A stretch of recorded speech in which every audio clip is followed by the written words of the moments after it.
আমার লাইফে যে ভিডিওটা দেখছেন এটাও একটা প্রিয় খেলা ছিল, আমার খুবই পছন্দের ছিল।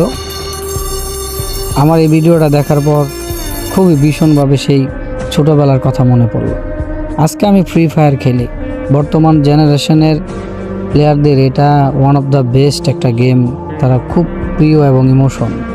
বাট আমার ইমোশনের কথা বললে সেটার কোনো শেষ নাই। আমি গ্রামে এবং শহরে বড় হয়েছি, তো তাই 90 দশকের অনেক খেলাই আমি আমার লাইফে পাইছি। ওই খেলাগুলো হয়তোবা এখনকার জেনারেশনের মানুষের ভিতরে অজানা আছে।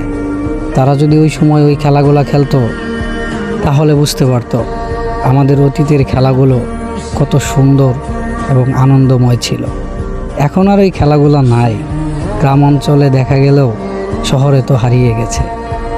আমার এই কথাগুলো শোনার পর যদি কারো অতীতের কোনো খেলার কথা মনে পড়ে যায়, অবশ্যই একটু কমেন্ট সেকশনে লিখে যাবেন।